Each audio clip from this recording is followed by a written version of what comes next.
Welcome to the ShadowBear Story Sessions, the podcast about brutally dark, insanely hilarious old folktales and fairy tales.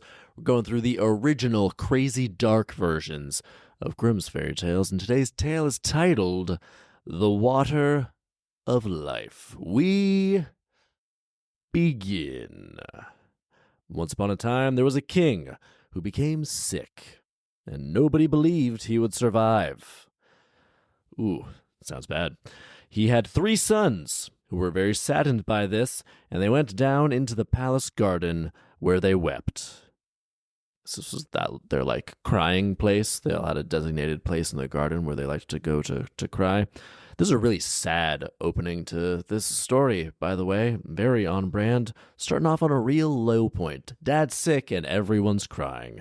All of a sudden, they met an old man who asked them why they were so depressed. Okay, hit the pause here. Why is there a random old man, a new person, presumably, that they're meeting in the palace garden? That's a red flag. There should be guards in the palace garden, right? Why are there random men wandering about? All of a sudden, an old man asked them why they were so depressed, and they told him that their father was so sick that he would probably die. Nothing seemed to help. I know of a remedy, the old man said. He's not even... He just heard a man was sick. He didn't hear any symptoms. He's not seeing the man or doing any sort of doctor-type survey or investigation. Why can I not think of the word for when a doctor looks at someone and tries to diagnoses? He's not making any diagnosis. The words aren't coming super fast to me today. But yeah, this guy, he's not a doctor. He's just like, oh, a man's sick. I know what'll help. He continued, it's the water of life. If he drinks it, he'll regain his health. But it's difficult to find. Yeah, I'll bet. Fountain of Youth action over here. I guess this is just some magic elixir. This is definitely a con man, right? This is a guy who broke into the castle, nobody knows him, and is saying like, yeah, I'll save him with this magic snake oil that I happen to know where it is. We'll find it, said the oldest son, and he went to the sick king and requested permission to leave and search for the water of life, for that was the only cure for his illness. No, said the king, the danger is much too great. I'd rather die instead. Why is the danger too great? Where is he going? All that we know is that it's difficult to find. Is it just like some type of like post-apocalyptic zombie-esque wasteland outside of this kingdom? Why is it so dangerous outside of the castle? That's alarming. The king's just like, no, we can't go anywhere. It's too dangerous. I'd rather just die instead and have you all here. But the son pleaded so long that finally the king had to give his consent. Deep down, the prince felt, quote, if I bring him the water, I'll become my father's favorite and shall inherit the kingdom. Isn't he the oldest son? He's in line to inherit the kingdom if he dies. If anything, a more sure way of inheriting the kingdom is just letting him die like ASAP. Because then, a bunch of stuff could happen between now and whenever he dies if you save his life. Whereas he's like about to die. You're going to be king in like days. Clock is ticking apparently on this guy. Again, very vague on the symptoms. We don't know what's going wrong. He's talking fine. Maybe he's kind of delusional, or maybe there's some sort of like psychosis or paranoia going on. If he's like, no, the danger is too great outside, I'd rather die. So maybe he's not thinking clearly and he's circling the drain, so to speak. But yeah, if this youngest or the oldest son's goal is to inherit the kingdom, he's about to do that. We continue. So he set out, and after he had been riding for some time, he encountered a dwarf who called to him and said, where are you going in such haste? You twerp, the prince said. Hey, buddy. Prince, slow down. He didn't say anything rude or negative. You know what I mean? It's like he's trying to potentially help. He's definitely not trying to hurt. All he asks is like where you're going in such a hurry. Maybe he knows where it is. He probably does. In these old folk tales, it's like usually dwarfs and old men who seem to know the answers to stuff or know where stuff is. They always encounter like an old man or a dwarf or an old woman who might be like fishing by a river or something.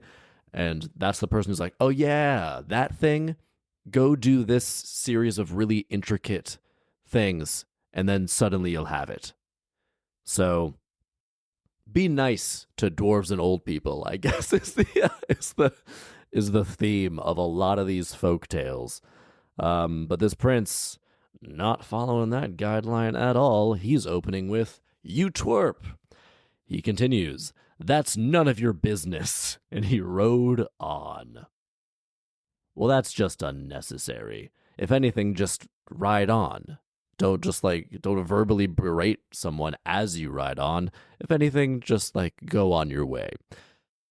But the little dwarf became furious and put a curse on him. See, that's why, Prince. That's why. Be nice to dwarves and old people. Meanwhile, the prince found himself traveling. Also, the prince doesn't know where he's going. He should be talking to anyone he can find in these parts. You know, he doesn't know where, he has no idea where this water of life is, which is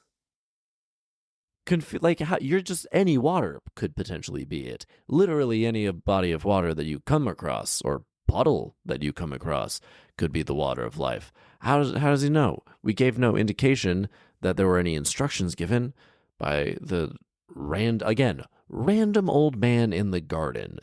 That's a creepy dude. Any random old man in the garden, keep your distance and be wary. And definitely don't just take whatever they say as oh great, I'm gonna go do that now and leave my home alone. Man. All right, well, now this prince is cursed. Meanwhile, the prince found himself traveling through a mountain gorge. And the farther he rode, the more the mountains closed together, until the way became so narrow that he couldn't proceed, nor could he turn his horse or get out of his saddle. He remained confined there.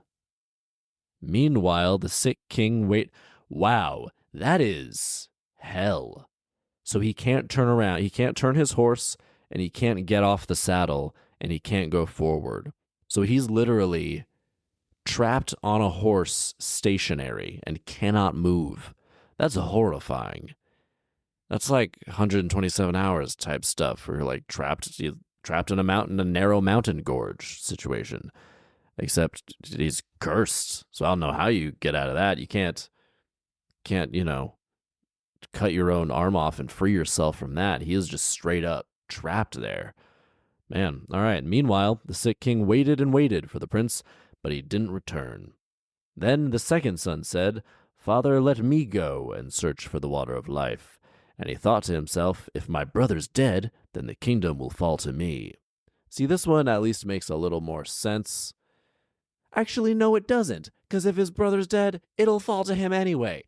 These princes, man, do they have any understanding of how this works? How does it, even if this is some weird kingdom where it doesn't work by the oldest child gets it, how does it work? Because they're not giving us any indication that there's some other system by which they pass down the kingdom. It's if anything, his odds just increased dramatically. Even if it was totally random and any one of the three sons could have inherited the kingdom, even if that's how it worked, his odds just went from a third to 50%, which is pretty good odds. And if anything, I'd be looking at my other brother hey, maybe you should go try as well. If someone doesn't come back from a journey, my instinct isn't to be oh, great, I'm going to go do that thing that they didn't return from as well. My thought process would be, oh, so it was dangerous. I'm not going to go there. Man, stay in the castle. King is right. It is too dangerous. There's these dwarves putting curses on people. But again, just be nice to people and you won't get cursed. But let's see. This second idiot son is going out to try to find the water of life. Again, we don't have any. I wish they would have at least said, like, this is what it looks like, or this is where it might be. We have no clues on where it is, what it is, nothing. We continue. At first, the king didn't want to let him go either, but finally, he gave in. So the prince set out on the same road that his brother had taken. Well, at least go a different direction. Like, if you don't do the same thing and expect a different result, we know this, right? Go the other direction. There's any number of trails you can take out of a kingdom. Come on, buddy. Come on. Set out on the same road his brother had taken and met the dwarf, who stopped him and asked where he was going in such haste. "You twerp," said the prince. "That's none of your business." And he rode off with a great arrogance. I mean, just don't be mean. Just don't be a dick to people. Come on, what's going on, guys? Now, when the second son also failed to return, the youngest offered. Oh, wait. I skipped a paragraph. But the dwarf put a curse on the prince, and he ended up in a mountain gorge where he couldn't go forward or backward. Indeed, that's what happens to arrogant people. Interesting. So now we're breaking away from the narrative of the story, and there seems to be like some narrator type just interjecting philosophies in this. So if you're an arrogant person, you, I guess, figuratively end up in a mountain gorge where you can't go forward or backward. You just end up stuck. Arrogance will get you stuck. I mean, I like that as a lesson. Don't be arrogant, otherwise you'll just end up trapped in, I guess, like some sort of prison of your own making. I don't know that it's really true. Arrogance seems to get people charging forward at a really fast pace. Oftentimes, okay, but here's a way to interpret it. Because arrogance can like propel you quite far forward, but I guess if we were to apply this it'll get you trapped.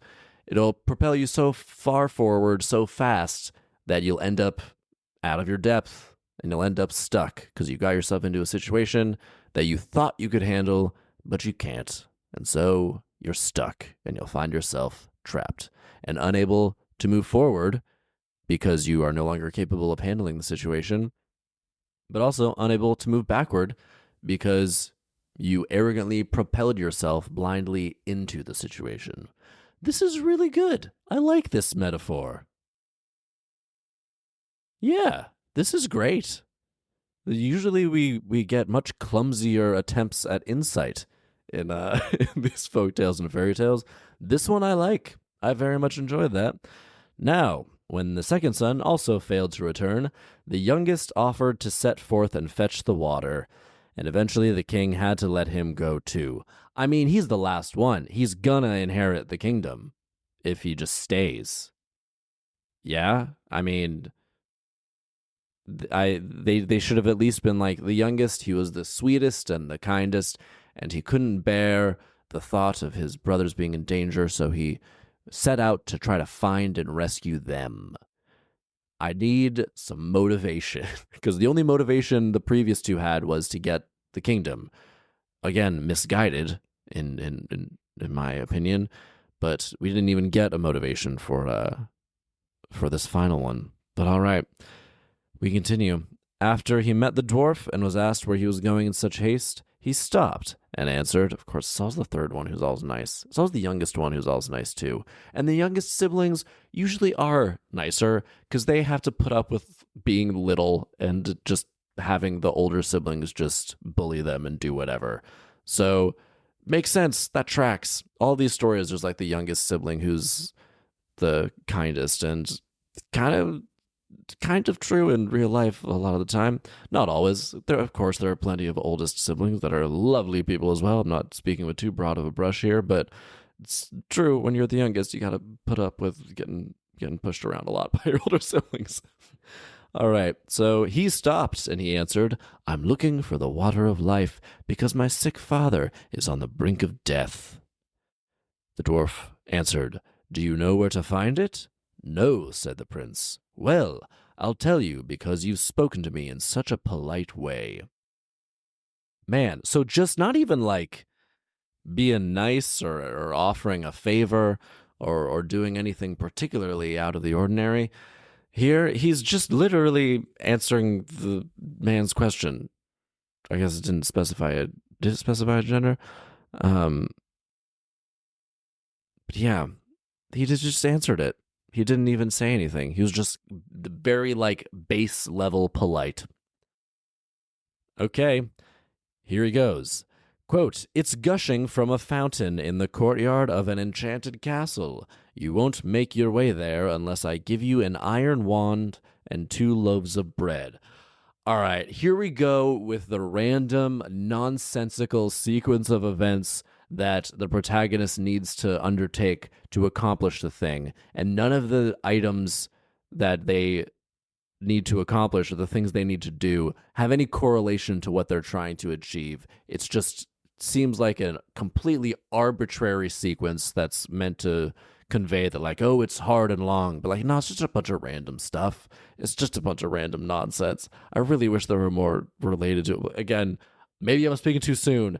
I've read too many of these where it's just like, oh, jump over that stick, but make sure after you jump over the stick that you pull down a leaf and put it next to the stick. And then when you come back, make sure you pick the leaf up on your way back down the same trail. Make sure the leaf is purple and that it will turn red after you cross the river, and then once it's turned red, put it on the ground and find a small ant hill, and then take an ant from the ant hill and let it scurry lengthwise across the leaf. And it's like, this is all so you learn how to like make eggs. Like that's the level of like correlation we have from the sequence of events to the goal of the event. But here we go. You're to iron wand and 2 loaves of bread. You're to knock 3 times on the castle gate with the iron wand. Then it will spring open. Inside are 2 lions lying on the ground. They'll open their jaws, but if you throw a loaf of bread to each of them, they'll be quiet. Oh, yeah, because lions love bread. They can't get enough gluten, lions. Notorious for eating literally only raw meat. Throw them some loaves of bread. That'll be great. We continue. Then you must hurry and fetch some of the water of life before the clock strikes 12. Otherwise, the gate will slam shut and you will be locked in. Well, get there in the morning then, I guess, or just like if it's night or too late, just wait until the next day. Clock strikes just such a random thing. So you could, depending on what time you arrive, you could have like 11 hours to get the water or 10 minutes. Just wait if you get there in the evening time. But okay, all right. And again, the previous 2 sons literally just had to be like, oh, hey, I'm going that way to find this thing. And then the dwarf would have just told them this.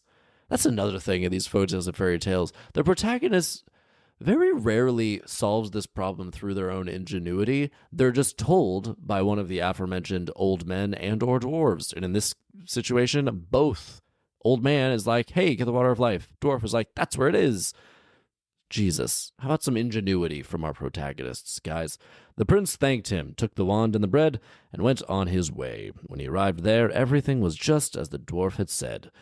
After the 3rd knock, the gate sprang open, and when he had calmed the lions with the bread, he entered the castle and went into a big, beautiful hall where he found spellbound princes sitting all around. He took the rings from their fingers and also grabbed a sword and loaf of bread that were lying on the floor. Why did he do that? Why is he now robbing all of the people in this castle? This is alarming. They're spellbound, so they're like prisoners, right? And he's just like, oh, sweet, I'm gonna steal all their jewelry. Like, dude, not cool. Very much not cool.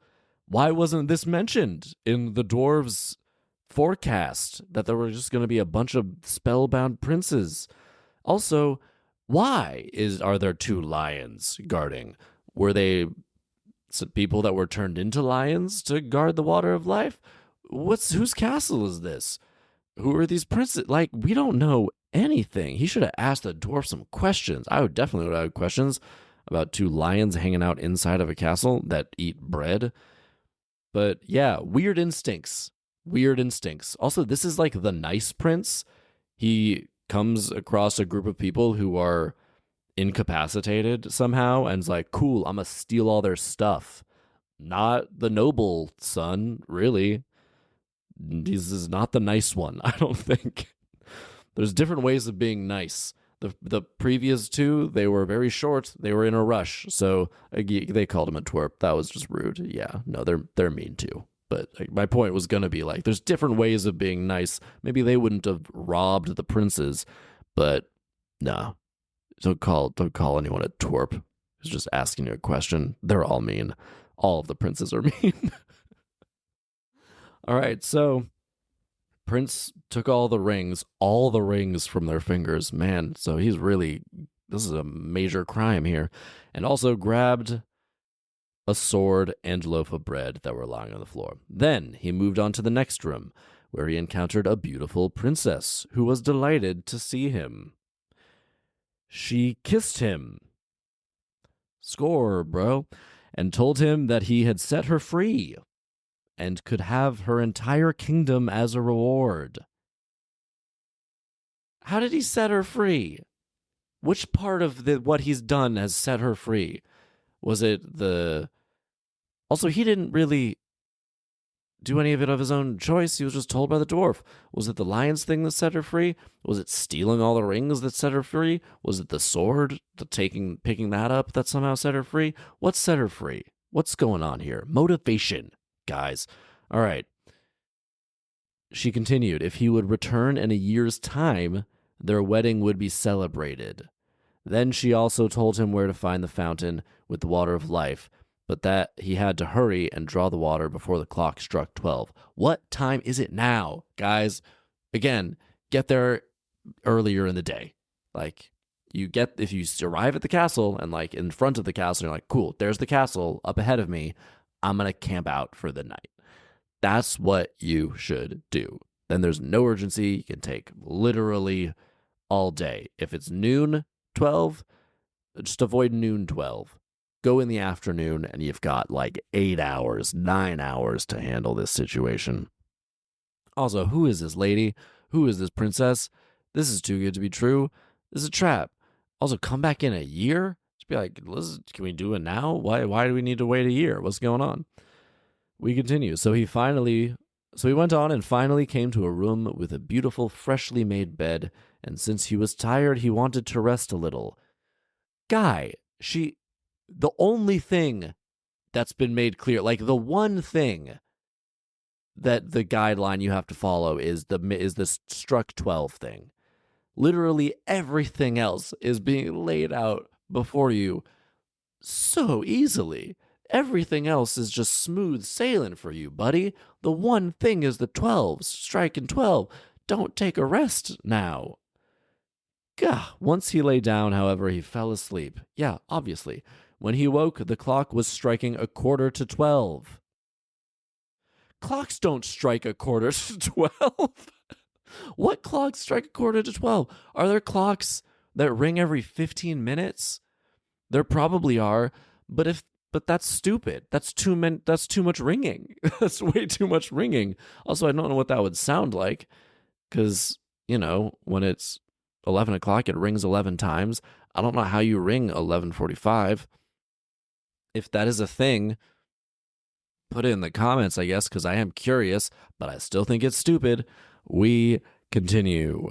All right, it's striking 11:45, and he jumped up in a fright. Thank goodness that this clock strikes 11:45. He ran to the fountain and drew some water in a cup that happened to be lying on the ledge. He didn't even bring a vessel of his own. You're going to the water to find the water of life. You're not going to bring like a jug or a cup of your own.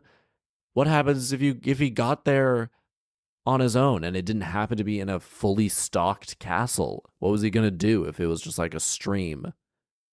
Oh, guess you're screwed because you didn't bring a cup, idiot.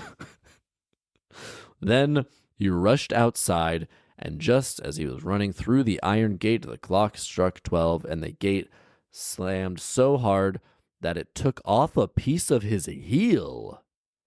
Yikes. You got out just in time, buddy. Nevertheless, he was happy that he had found the water of life. Piece of his heel? How big? There's not a lot of extra flesh. There's no extra flesh around that heel. Any piece of your heel that gets cut off is gonna stick with you. You're gonna be forever have a limp or something. That's yikes. But all right, he's brushing it off real easy here. All right, he was happy that he had found the water of life, and on his way home, he passed the dwarf again. So the dwarf was just hanging out, I guess. When the little man saw the sword and the bread, he said, "You've managed to obtain some valuable things. With the sword, you'll be able to defeat whole armies, and the bread will always replenish itself."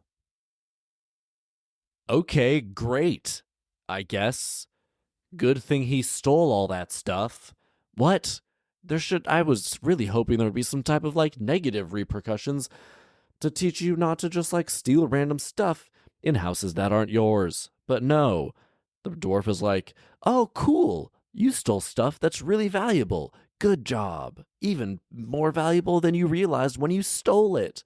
So your stealing instincts are good. You should steal more things to see if they're more powerful than you realized." This is not sending a good message, is my point here. And I don't want any more power to be given to this kid who hasn't even really done anything other than kind of follow orders and politely answer one question. That's all he's done here. And yeah. The bread will always replenish itself. There was another story where bread always replenished itself, and it was used to feed giants and stuff. But then the guy was a dick to the giants, and I will never forgive that protagonist for being mean to the giants. I don't remember what that one was called. It was a few weeks ago. We continue. Then the prince thought, "I don't want to return home to my father without my brothers." And so he said, all right, well, that's a nice instinct. So he said, "Dear dwarf, could you tell me where my two brothers are? They went out looking for the water of life before me and never came back." "They're trapped between two mountains," said the dwarf. "I put them there with a magic spell because they were so arrogant." This dwarf is very honest and upfront, especially considering he knows that this guy has a sword that can defeat literal armies. Then the prince pleaded until finally the dwarf decided to release them, but not without a warning. "Beware of them," he said. "They have evil hearts." Ooh, here we go. I am ready for this. I'm all right. I like where this is going. I'm in. Especially because I don't really like about any of the characters, except the dwarf, if I'm being honest. I don't really like any of the brothers, though, so if they turn on each other and it becomes a battle, I am here for that. Although the youngest is probably going to win, even though he is the only one who has stolen a bunch of stuff. So if you ask me, that outweighs politely answering one question, Definitely stealing. Also, those princes. What was going on with those? What's the deal with those princes? He didn't save the princes or anything. He just stole all their rings. That's not cool. What's going on there? We have no resolution there. I hope we readdress that at some point. And they're also freed as a result of whatever this guy did, along with the princess. But no, they're princes. They're not just her servants and stuff. I don't know. I would really like some resolution there. Hopefully we get it. All right. They have evil hearts. I'm here for it. We continue. When he was reunited with his brothers, he was happy and told them all that had happened, how he had found the water of life and was now bringing back a cupful to their father, how he had rescued the beautiful princess. He didn't rescue her. He just showed up and she's like, "Great, I'm free and yours now." You didn't do any rescuing. And was going to marry her after waiting a year. That sounds super fake. That sounds like my girlfriend who lives in Canada. That's I met a princess, you guys, and I'm going to marry her. I just have to wait a year. She's real busy, she's got a lot of stuff to do for the next year. But then after that, we're going to get married. She's so super hot too. No, it's okay, buddy, sure. a year. Well, I'm really excited to meet her in a year. Sounds like you guys are very close and in love. You're not going to see each other for a year. And how he would receive a vast kingdom after their marriage. Once he told all this, they rode on together and came to a country plagued by war and famine. Did they not ride through that country on the way out? How is this a new place they're coming to now? Also, don't tell the brothers about all the stuff before you get back, right? Because you were just warned that they have evil hearts. So maybe be careful with how much information you give them, at least at this juncture when you're all just out on the road together and not protected in a castle with guards and stuff. All right, well, they're in this country with war and famine now that maybe didn't have war and famine when they're coming through the same way. I don't know, unexplained. The king was already convinced that he would soon perish because the situation was so desperate. But the prince went, oh, it's their kingdom. Is it their kingdom? It just says a country plagued by war and famine. The king was already convinced that he would soon perish because the situation was so desperate. But the prince went to him. I think this is a different one. The king went to him and gave him the bread which he used to feed his people and satisfy their hunger. Well, that's nice. After that, the prince also gave him the sword, which he used to defeat the enemy armies, and he was then able to live in peace and quiet. So the prince took back the loaf of bread and the sword, and the brothers rode on. What? So they just came to this kingdom, everyone's starving, and they're at war, and he just gives this magic loaf of bread that everyone eats from, solves that problem, and then the sword kills all the enemy armies. Do we know that this kingdom is like the good guys? He could have just like rolled up to like the Hitler kingdom and been like, oh, here's solutions to all your problems, and then given them the sword to defeat. Like, we don't know anything about this kingdom. Maybe they're the bad guys, and all the other kingdoms they were at war with were the good guys. Also, he took the loaf back, so like, they're gonna be hungry again. You know, he didn't fix the root cause of the famine. He just gave them all a meal of bread. Does anyone eat anything other than bread here? The lions ate bread. These people eating bread. All right, well, maybe that'll be relevant later. I don't know, the fact that they saved this kingdom. Meanwhile, they passed through 2 other countries plagued by famine and war, and on each occasion, the prince gave the king his bread and sword. In this way, he was able to help save 3 kingdoms. All right, cool, man. Good job. Who are these people? Who are these kingdoms? We don't know anything about them. Is this? I don't know if it's good.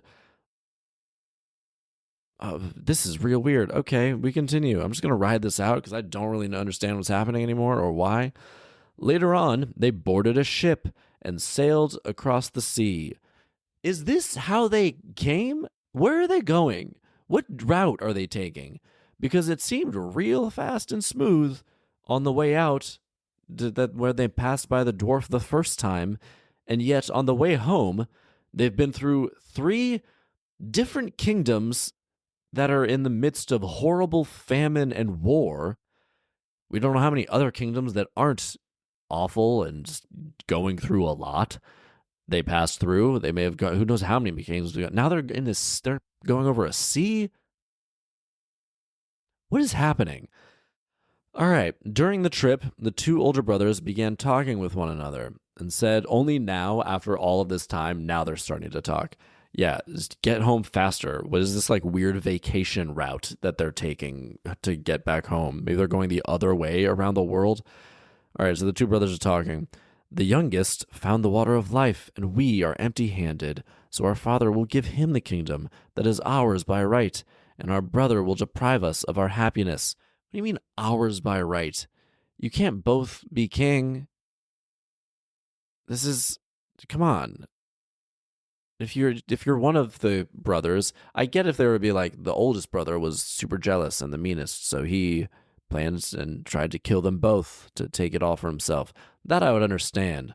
But for the two, in this instance, this is kind of a trope that has happened a few times where the two siblings or the two whoever betray the noble one. Even though in this situation, I don't really think this youngest son is that noble. And again, we haven't even revisited anything to do with stealing the rings, but yeah, not really a kind heart there. But yeah, but in this instance, it doesn't make a lot of sense to be like, he'll give the kingdom to us if we have the stuff. It's like, no, it's still gonna be one of you.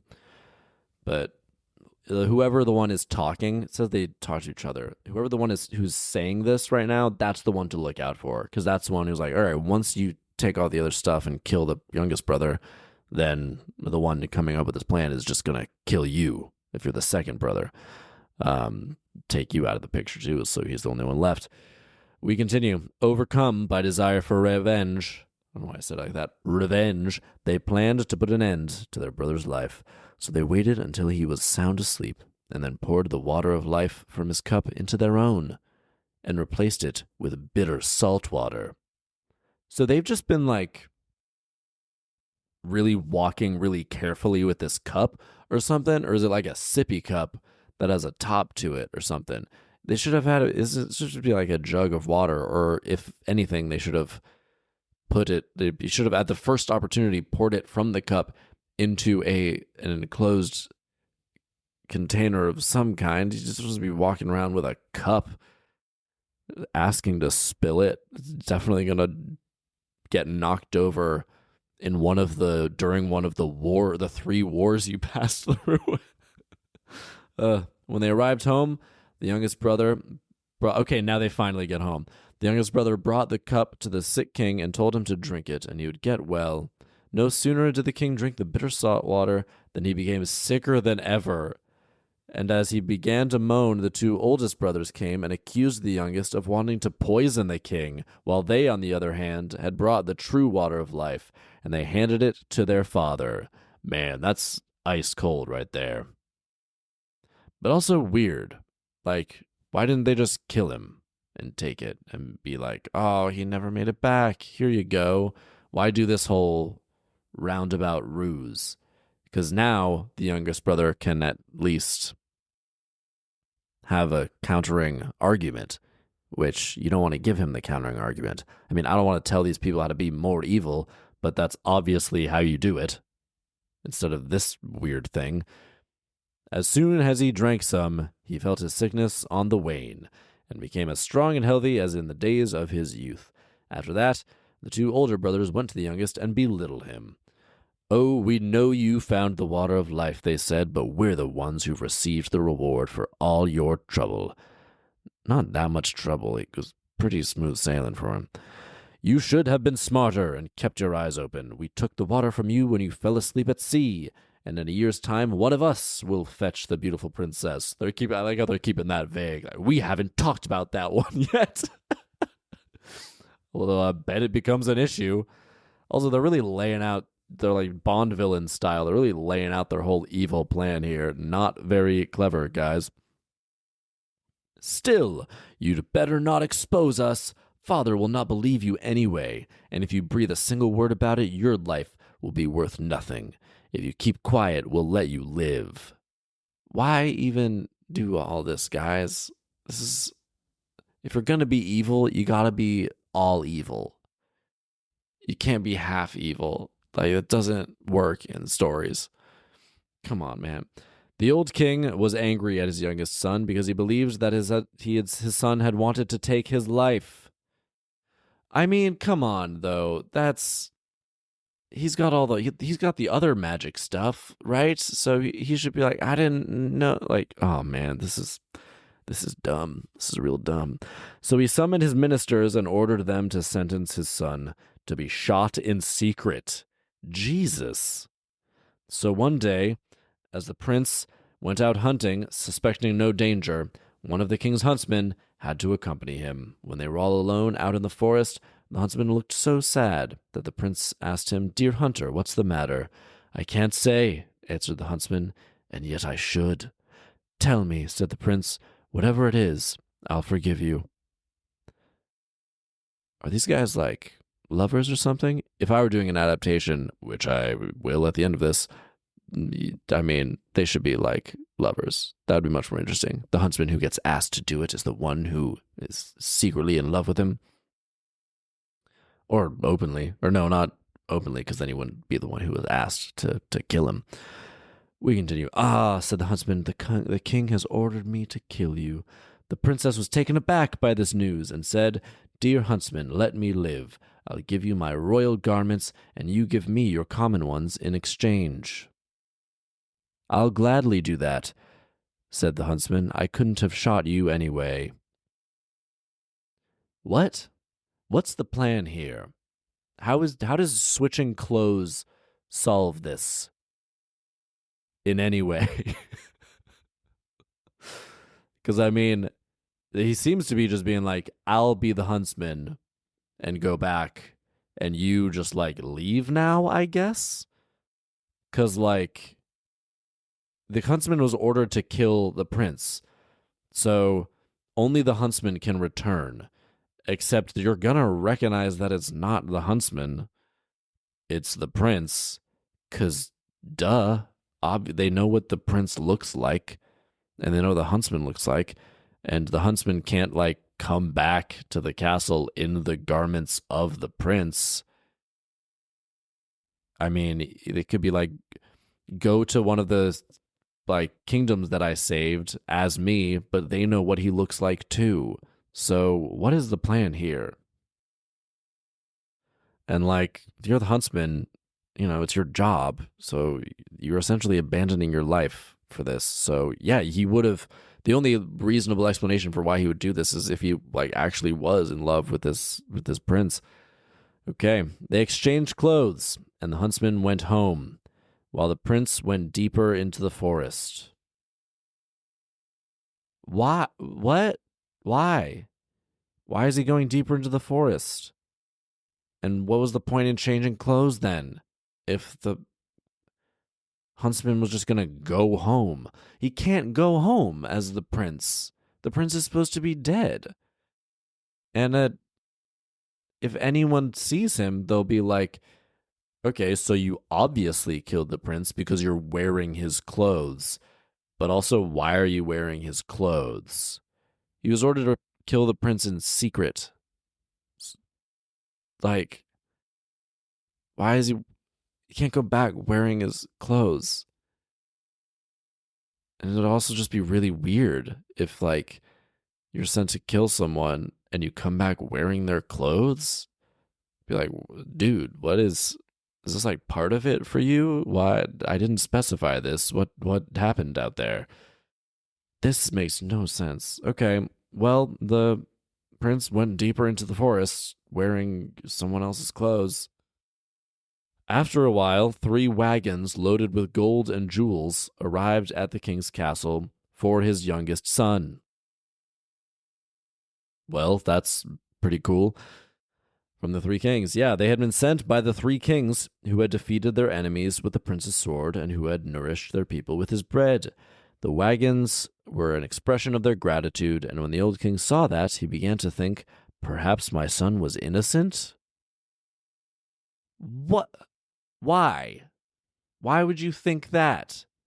Oh, now, 2 things can be true. He could have saved those kingdoms and also tried to kill you. This is completely unrelated events. You'd be like, oh, but he was... No, because like, I was going to say, like, oh, well, if he's that noble, then he wouldn't have tried to kill me. But there's nothing inherently noble about winning wars.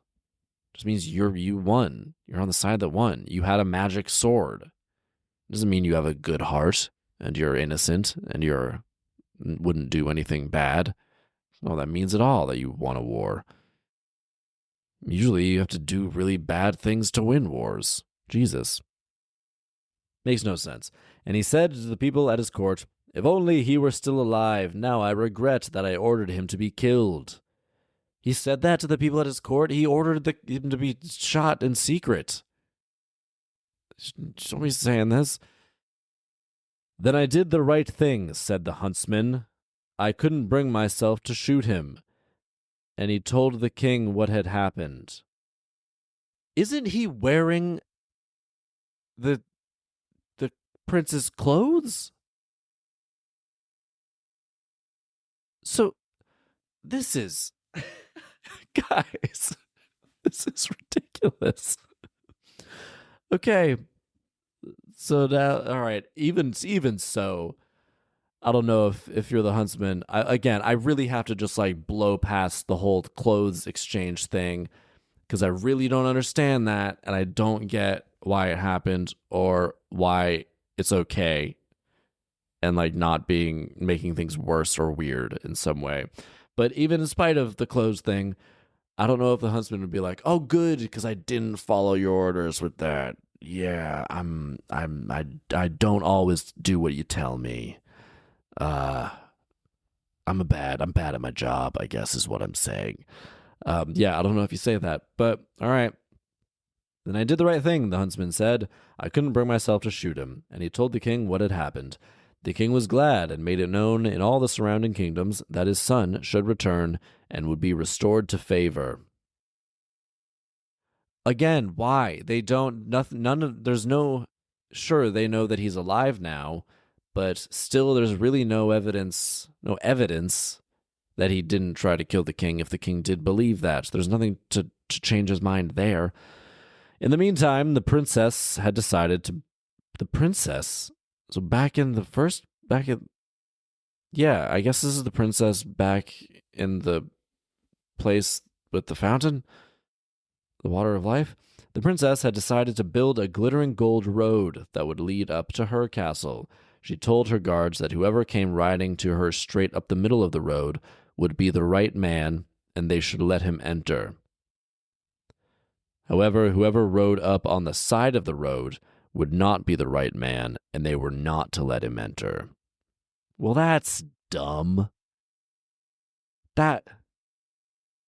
First off, she didn't say anything about any of this when the prince left the first time. We have no idea, or nothing leads us to believe that this is like part of the plan and that she had told him this previously.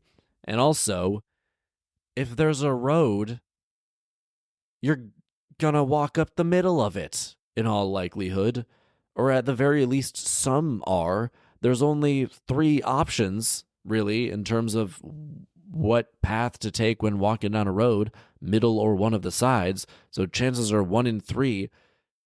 And it's honestly better than 1 in 3, because if there's an empty road, you're like, or trail, your instinct is to walk down the middle of it. So you can't just be like, whoever walks down the middle of this road is my future husband. Like, anyone could, that could be anyone could walk down the middle of the road. This is a horrible system. This is really bad. Ooh.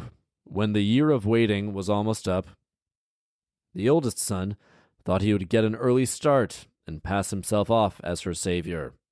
I mean, she saw the guy. She saw him. She don't. Who? Identity is a really weird. There are no rules in terms of identity in this story. The changing of the clothes, which I don't really think did anything. What effect has that had? Because the huntsman, they still just treated him like the huntsman when he was back. But he has the clothes. Maybe he like, it's only so the prince would have huntsman clothes, but why does he need huntsman clothes? Like, that does just no explanation for that. Maybe so he could move under the radar in other kingdoms, I guess. I don't know. I'm really trying to make this work, but it's like, yeah, identity. Like, everyone knows what everyone looks like. The princess is gonna recognize, like, you're not the guy. Why do we even need this system with the road? Just like she knows what he looks like. Use that system. Be like, is it him? Someone just arrived, the guards will say. It was this man. Is this the man who saved you? And she'll be like, yes or no, depending on if it is. What's this trail is walk down the middle of the road nonsense? And yeah, why would the oldest son think he could even do this? You got away with it with the king. Except also, if they think Okay. Also, at this point, if the king is like, maybe he's innocent and didn't try to kill me, why is he not then taking one step further to be like, all right, well then what was that? What was all that then? If he's innocent, what happened? And why, what was in his cup?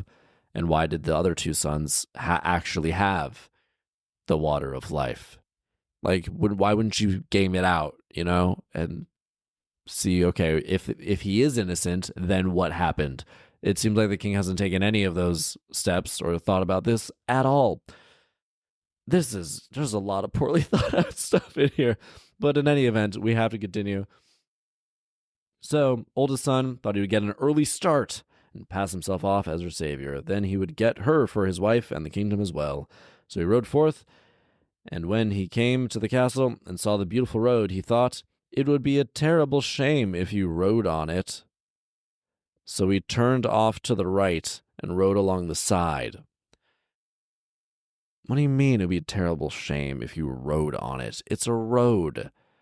Like, sure, it's beautiful, but and this is also not in line with niceness. Like, that's a considerate thought. To be like, oh, this is really nice. I should preserve it and respect it. That's a nice thought. That's being considerate. That's totally out of character from the evil personality we've been led to believe that the two have. Well, they do have. They're very bad people. But yeah, this doesn't make sense. But when he got to the castle gate, the guards told him that he was not the right man and he had better go away.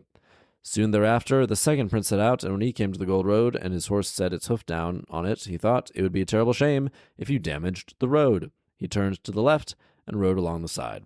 However, when he reached the gate, the guards told him he had better go away, for he was not the right man. I really feel like if consideration and being nice and polite is the test for the dwarf, and really that was the only time, then that should maintain for this. I'm just really thinking about the prince's character, the one who we're supposed to believe is the good one, his whole character. He's not good at anything. He fell asleep in the castle when the one rule was to not to get out in time. He fell asleep. He doesn't even have conviction to see it through and want to do a good job and commit. He fell asleep. Come on, buddy. All right. When the year was completely over, the third son prepared to ride out of the forest and hoped to forget his sorrows in the company of his beloved. What do you mean, beloved? You had one conversation with her. There's no love here. Also, who's she? Maybe she's mean. You're mean. We know you're mean. We know you robbed a bunch of princes in her house. What? No, not cool, man. Also, why are the sons leaving, trying to do it before the year was up? The only thing we know is after a year come back. So she should know that they're not the right man just because they came early, not the road thing. The road thing is so weird, guys. The road thing. What? The road thing. I'm not going to get over the road thing. All right. So, third son prepared to ride out of the forest. As he set out, he kept thinking about her and wishing he were already with her. When he arrived at the gold road, he didn't even notice it, and the horse rode straight down the middle of the road. So him being oblivious and not paying attention to stuff is what's saving him here. His obliviousness. I understand that it's supposed to be oh, he's so in love, and it's his love that is the reason why he led to her. But he's spacey. That's all this is. He's just oblivious. This is no indication of love necessarily. I'm not being seduced by the romanticism of this. It's too flimsy for me. Once he reached the gate, it opened, and the princess welcomed him with joy. She pronounced him her savior and lord of the realm, and they celebrated their wedding in great bliss.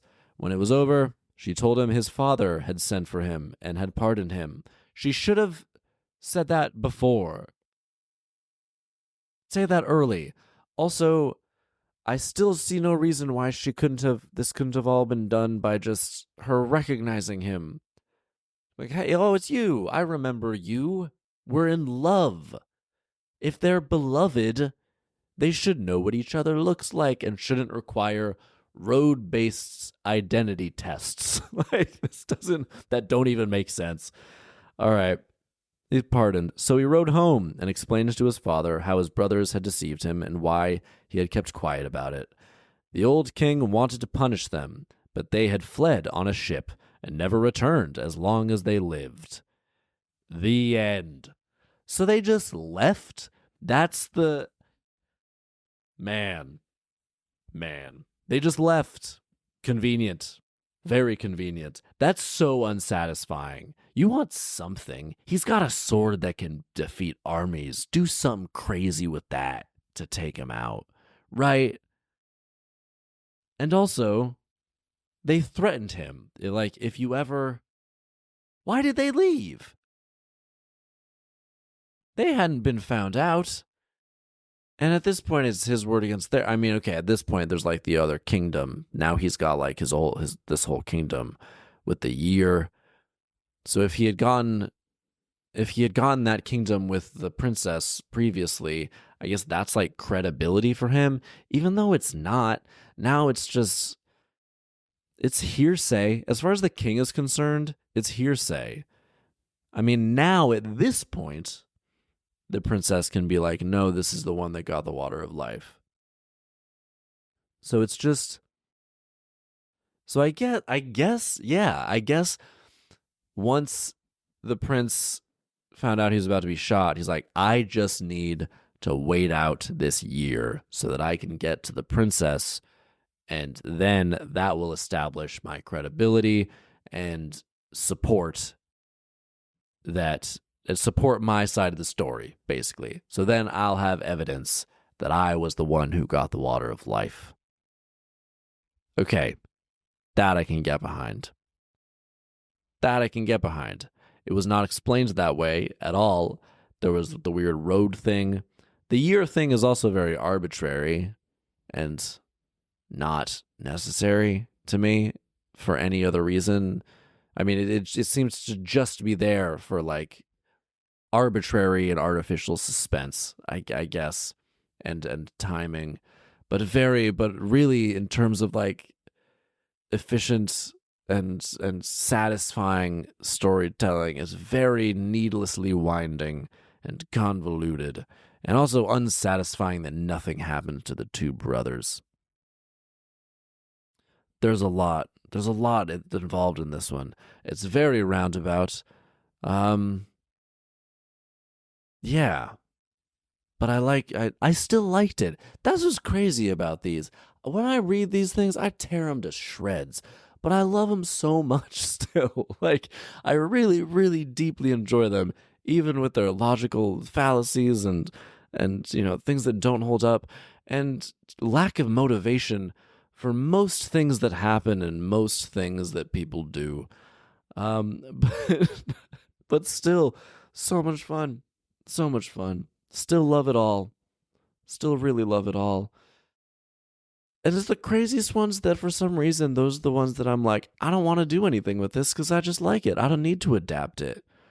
It's just fun. So yeah, I'm just going to leave this one where it is. It's nice. Be nice to dwarfs and old people. And that's lesson number 1. Lesson number 2.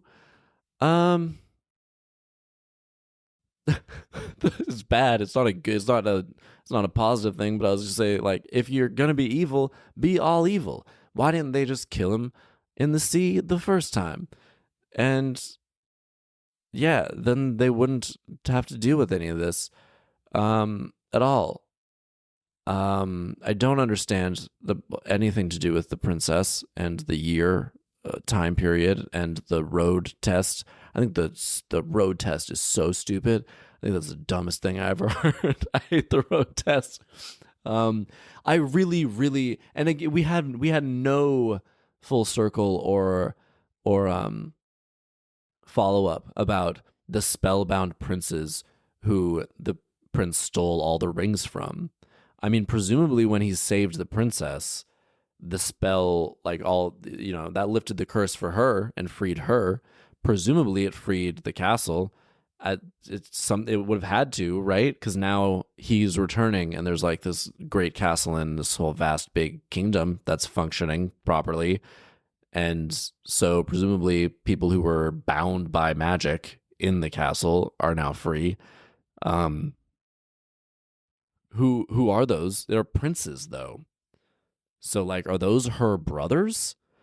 Did her new husband steal her brother's jewelry? Is that what happened? We didn't revisit them at all. And I'm so curious about who they were, why they were there and cursed, and also how do they feel now? How do they feel now? Like, where are they at now? What's going on there? How do they feel about the now king of this kingdom who stole all their stuff when they were incapacitated? That's super messed up. Yeah, but overall, loved it. I mean, again, tore to shreds, but really loved it. So there we go. That's the water of life. The water of life is really arbitrary as well. Just anything. It's just when to get a thing and to find a thing. That's a lot of these stories. Go find the thing. That could be the name of a lot of these folktales. But all right, that will do it for this week's episode of the ShadowBear Story Sessions. Rate, review, like, subscribe, comment, do all that stuff. Yeah, go. I got like 80 something of these on podcast. If you like listening to it on YouTube, if you want to watch it, I think the last like 15 to 20 are on YouTube. But yeah, I will see you next time.